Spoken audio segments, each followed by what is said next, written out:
So here's the project for Jump to Earth, which is the cue that happens when the characters take the leap towards Earth to be sort of born into a person. And it's at 132 BPM. It's a pretty short cue. Let's have a listen.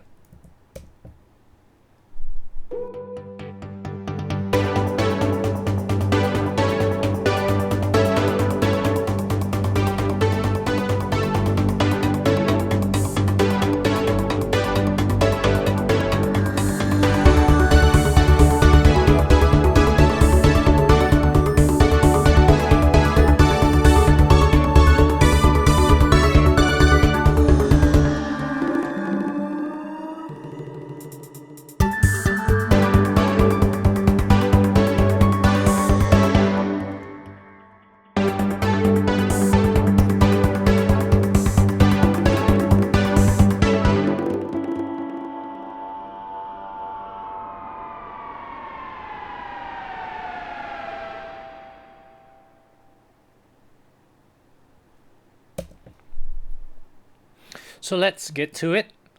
Now, the opening two synths are the ones that sort of carrying the melody, which is this MIDI right here.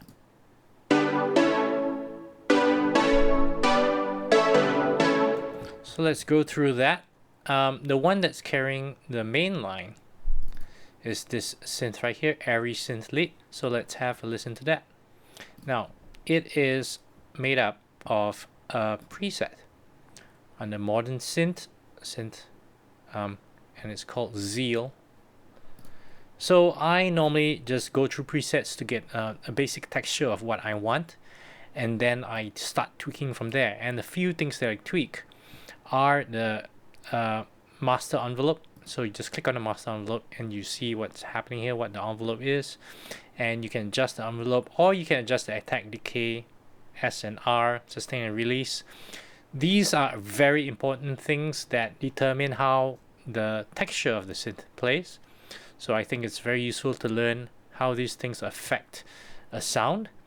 And the other thing is the filter. So I'll click on the cutoff, and you'll see here under modulation, once you click on it, you'll see the different modulations that there are.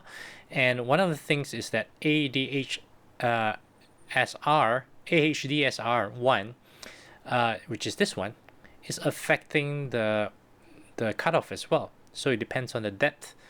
Now, you got to tweak everything, understand how things work and how it affects it. So for example, if I'm just playing this section here, I'll just affect AHDSR.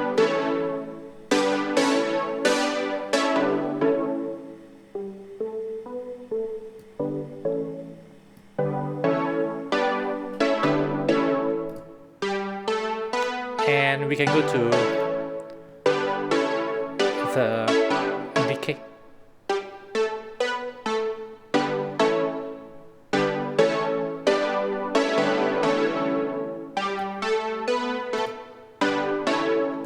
And the great thing is when you do your tweaks, you can always click compare to go back to the setting that you have, so that you can compare what you did versus what you had before.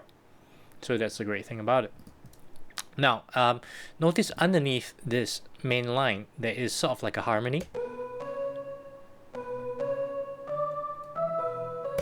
And this is another synth, which is a kind of a bell-like synth. It can be found in the cinematic, arpeggiated, antique oriental. Yeah, we did turn the ARP off because I just like the sound of it. And it goes very well together with it. So one of the things you could do, which is very useful, is to always stack your synths with other things that are harmonizing with the main synth, which can also give you different textures and sort of at different times make the lines feel different. So in this case, you can see that this chorus, it's here, which you can find under modulation, chorus, stereo. And I like to use the preset mega wide chorus for synths to really widen it. And let's have a listen. And if we take it out, it's really centered, which is not necessarily a bad thing, but in this case it's nice to have it extremely wide. And it's got a very ethereal feel to it. And to give a bit more sort of space to it, sent it to bus 1, which is a space designer. And it's under large spaces hall, soft hall. Now the interesting thing is I didn't want it to be super long, so I pulled back. So what you see, all these nodes, when you hover over them, they sort of like highlight a little bit, and you can drag them. So you can drag them to whatever length that you want, and that can tweak the length of the reverb as well. And in this case, it works not to have too long a reverb, because if it's really long, it can get a bit messy. So let's leave it at its short length. Now, also note that in this synth lead, there's quite a bit of stuff going on, and you can see some of the stuff I turned off in the experimenting to get the right sound. Let me show you all the processing that we have on this. So we have a compressor, and one of my favorites to sort of get a bit more of an aggressive sound or more forward sound is Studio Fet, and these are the presets, the settings. Have a look in the project and play around with them, especially on threshold and ratio. Makeup is just for the overall loudness. So yeah, taking it out, you don't get as much attack as the original, as the compressed one. That initial attack sort of comes out more because it compresses the second part after the attack, so it brings out the attack portion, because you can see the attack is sort of like quite far in, dialed right in, so it doesn't capture the attack portion of the doesn't compress the attack portion of the synth. And notice that I took out quite a bit of low end, because yeah, most of the character in this synth is in the high end. So with the, if we take this out, it's just fatter. Yeah, so you don't have so much low end sort of getting in the way, which you don't really need because other things are filling in the low end. And we have this tube EQ, which you can find under vintage EQ, vintage tube EQ. It's a bit like a pullback, so it's quite a smooth EQ. It's not very surgical as a channel EQ, but it's great for things like a high boost, just to get a bit more air, or sometimes you want to take off the low end a little bit, and you can, instead of doing the shelving like this, you can actually just attenuate the low end a little bit. But since we're done shelving, I'm not going to do that. So there are many ways to do the same thing, and the most important is whether it sounds right. So use your ears. And this one, instead of going to bus 1, it goes to bus 8, which is another space designer, and it's under medium spaces halls, small guitar hall, 100% wet. And you can see that this one also was reduced in size. So sometimes you like the sense of a space, but you want to sort of dampen it a little bit. And a simple way to do it is just to pull it back, and you can see that the response sort of reduces as in terms of length, and also it's just decays quicker. It's a bit like a dampening effect. So that's the main line.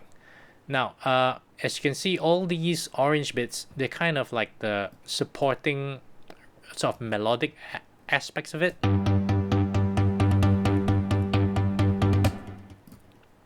And yeah, so let's start with the top one.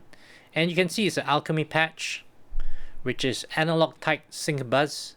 You can see under the selection here. And it's an ARP. So we use an ARP outside, the MIDI ARP outside of Alchemy, which you can select on top here and select Arpeggiator.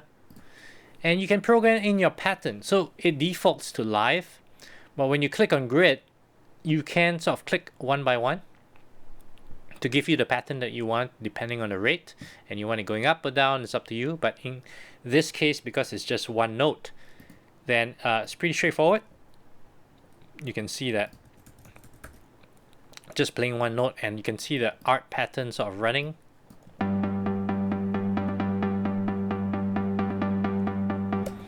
And we got a compressor on as well to get the levels quite healthy and punchier, the usual sort of studio fat kind of setup.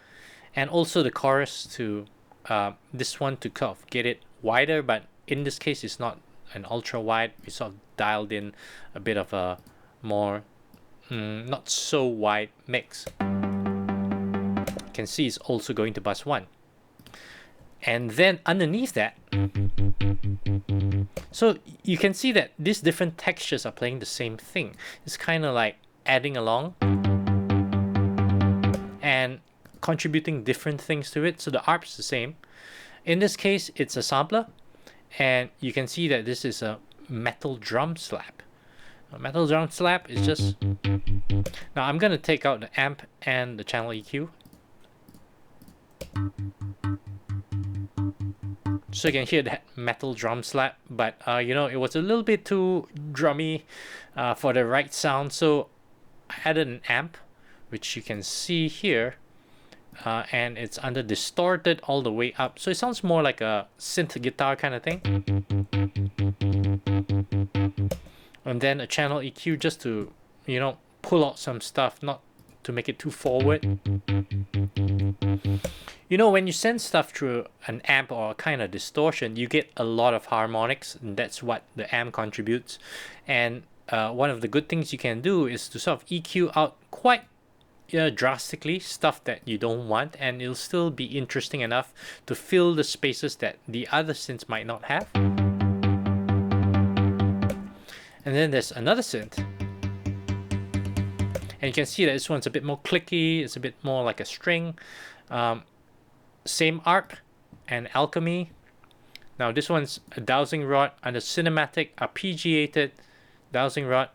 We're not using the arpeggiator, we turn it off. And you can see that somewhere between string pluck and percussive, we want to get that clicky kind of sound.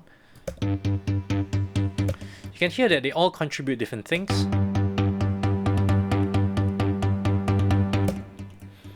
Now, this is obviously not the way Reznor and Ross did it, but it's more about creating the feel. What tools can we use within Logic to create the kind of feel that we want? So always bear that in mind when we're going through these things. And there's a low bass ARP as well. In this case, you can see that there is some automation, bring it in as the song goes about. So you can see that on the top there's some automation here as well, fading in all the ARPs, and then as you go along in the first 4 bars, the low bass ARP sort of comes in bigger and bigger, and it's just this alchemy patch. Yeah, and it's a synth plug, and we got compressor and enveloper as well to take out some of that. I love enveloper because it's this basic thing to remove sometimes, to remove a little bit of the decay, and you want it sounding a bit tighter. So, you know, yeah, just a little bit tighter. And this one just sits right on the bottom, and it doesn't really get in the way.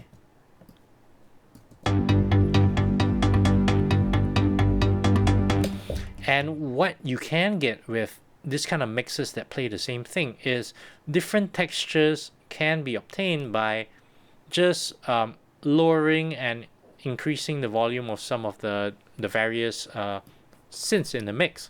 And you can see here there's another contributor, and this is more like a percussive type thing. The ARP is kind of going like that as well.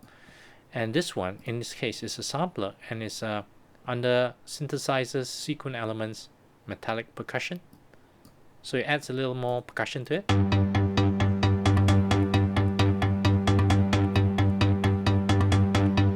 And the great thing is, with all this playing together, it starts sounding like one single instrument that has many different sort of textures going for it. And that's the wonderful thing about working with sort of synthetic sounds as well. It can sound a bit like real things mixed with sort of, you know, synthesized sounds. And I think that's the key to cues like this or sounds like this, is to make something that has that organic kind of sound. And I'm always a fan of trying to make synth sound more organic. Yeah. And then you have a drum kit, which is DMD, which is Drum Machine Designer. And yeah, so you can select, say, for example, your hats. So in this case, we use the neon hats, and they sound like sort of 808 kind of hats. And we use an ARP to get a particular pattern. So it's kind of like a 5 bar pattern. And every time we program it such that the open hats, in this case you can see we use the hi-hat open 808 flex, kind of works in tandem.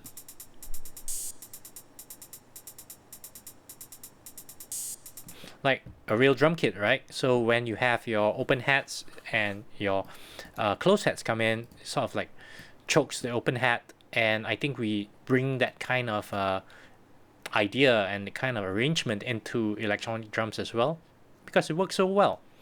And underneath that, it's another one, which is a cowbell, and it's under Lindrum cowbell. And you can see that there's an ARP going on as well. This is a live ARP, not a program grid ARP, so you can see it's live. And yeah, it sounds like this. Sorry.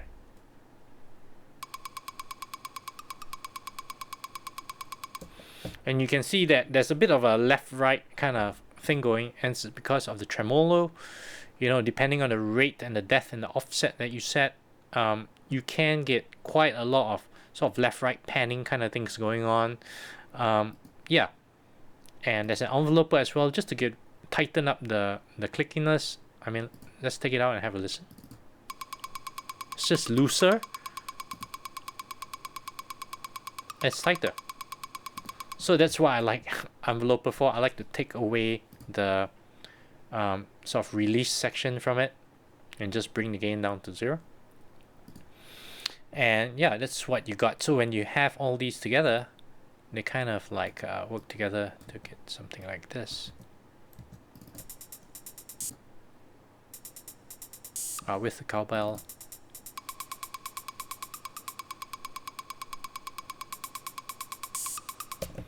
Right, and that's just working underneath everything, right? And we have this sort of Latin percussion, which is under sampler as well. You can find it under drums and percussion, Latin percussion. And it's kind of like same cowbell kind of thing, but I felt like this Lindrum cowbell just wasn't enough. So that's what we added to sort of bring out that percussion, the percussive element a little bit more. And this studio brush kit, this one's interesting because it's just to give extra texture to the whole thing. And it's under studio brush kit, under acoustic drum kits, drums and percussion. And you can see that there's a bit of a low end shelf and just a little bit of resonance. I got rid of some of that resonance. And then there's a compressor, studio fat again to give it a bit more punch. And in this case, there's a pitch shifter too, because the snare was a bit too high. I just wanted a bit of that low kind of chugging train sound.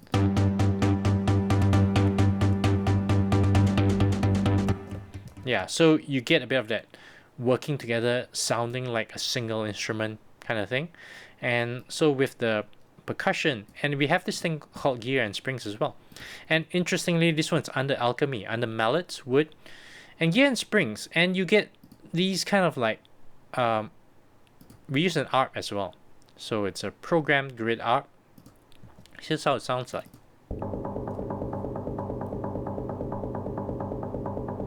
So it's not really melodic, it's kind of percussive as well. And we pair it with a warehouse kit. And this is basically just a shaker. You can use a shaker sample, you can use various things, but in this case, I just used this warehouse kit and I think it worked well enough. So whole percussion sounds like.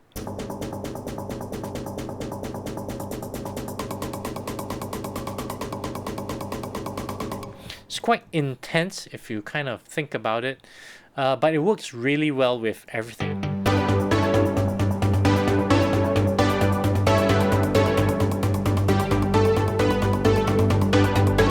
And you notice there's some samples here, and I love to use falls and stuff. You can program them on the synth as well.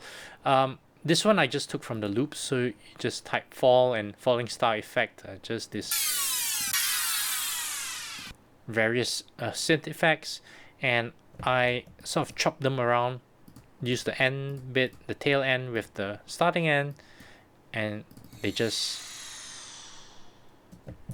So all the transition points.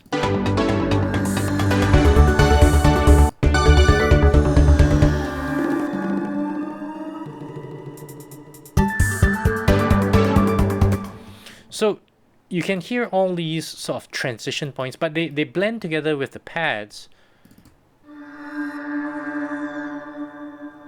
And you can see that this one single pad sound is actually made up of like multiple pads, and you have your 80s air pad, which is contributing this kind of like sound, and then you have your candlelight, which is more like a sound design kind of sound, and you have your sweet pad. When you combine together, they kind of sound like a nice texture, a bit more evolution in the sound. And when you add them with the falling star, so you get all these different combinations.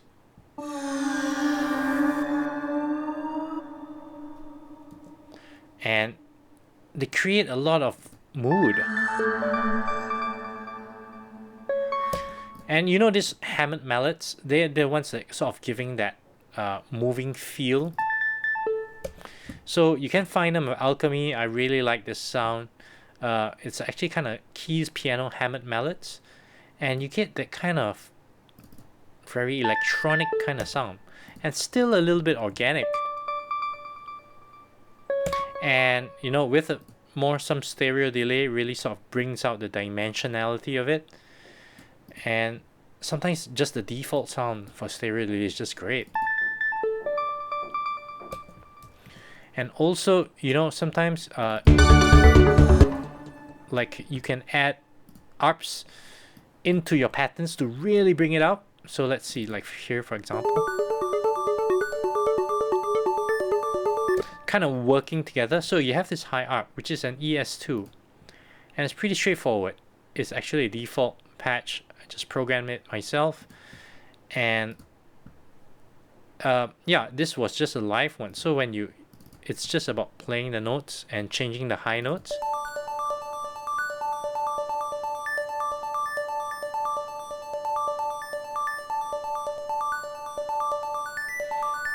So it's just changing it by giving it enough pattern to not feel like it's just an arp that's doing the same thing over and over. But in this case, the low one is kind of doing that. So, you know, it's just an arp that's playing over and over, except for the second bit where it changes slightly. Also an ES2. And when they work together, you get this really nice sort of like a dreamy kind of thing.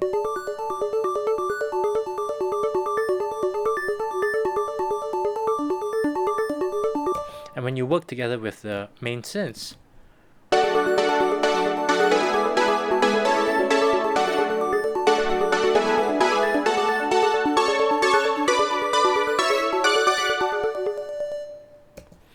so it's all about sort of getting these rhythms to kind of work together to create a moving sound that's alive and organic.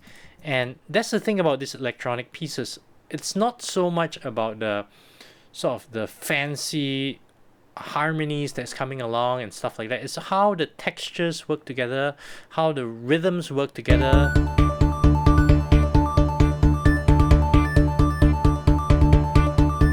And if you're really into the sound, you can create automation as well that sort of brings up, you know, like if they're all playing the same thing, it brings this one up and sort of comes down again, and you get different textures that are coming in and out. You're modulating the volumes.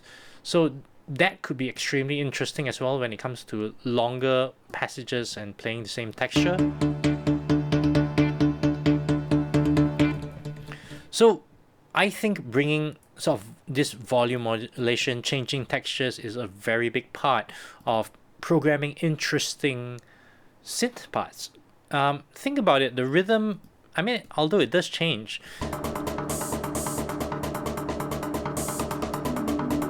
it doesn't have to be extremely like fancy or you know, super structured. It is super structured. It just doesn't have to be super organic. That's what I mean. And you know, you can have breaks like these sections, and in a cue, obviously you gotta follow the picture, right? So something might be happening right here, and I really like this section.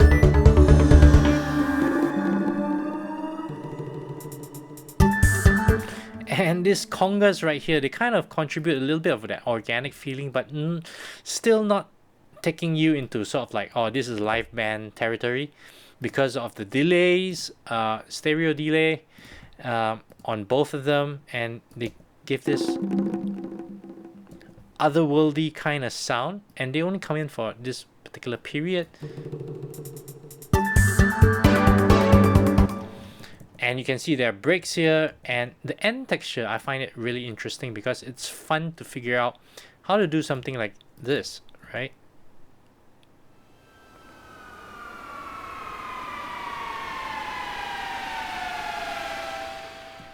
Now you can notice a few things.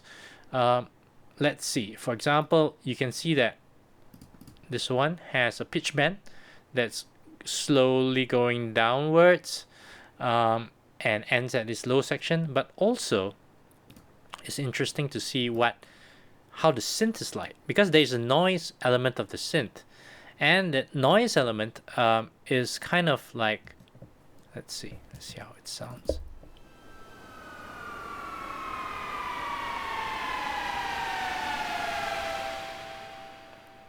It's kind of like going up as time goes by. So and the pitch is going downward. So you can do it with multiple synths as well. There's absolutely nothing wrong with that. But it'd be nice to sort of pick apart the sort of melodic and sound design elements. Let's say we mute the noise, right?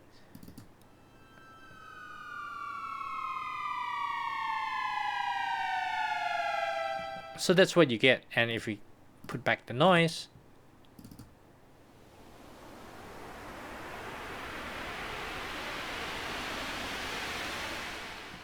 so you can see that these oscillators sort of contribute different things. And even if we just put one oscillator, and then we have the second one, so they're doing different things too. And with everything,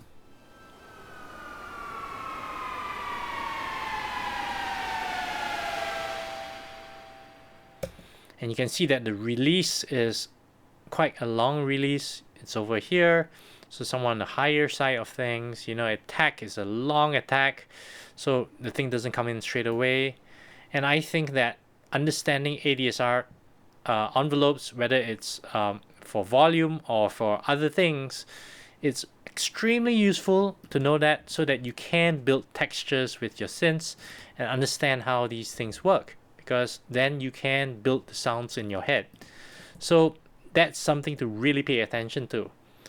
I think that's just about covered it. I would highly recommend you download this project and play around with it. Open up the synths, look at the envelopes, look at how the synths are built, play around with them, save another version, tweak them, and see how the different sounds sort of change. Like, for example, just open an Alchemy, solo a track, and then tweak the ADSR or go to advanced and look at what's going on, maybe mute the sound, and yeah, know where things are coming from. That's really, really useful. And yeah, and then you can learn much more about building your own synth sounds. So good luck with this. Enjoy the project.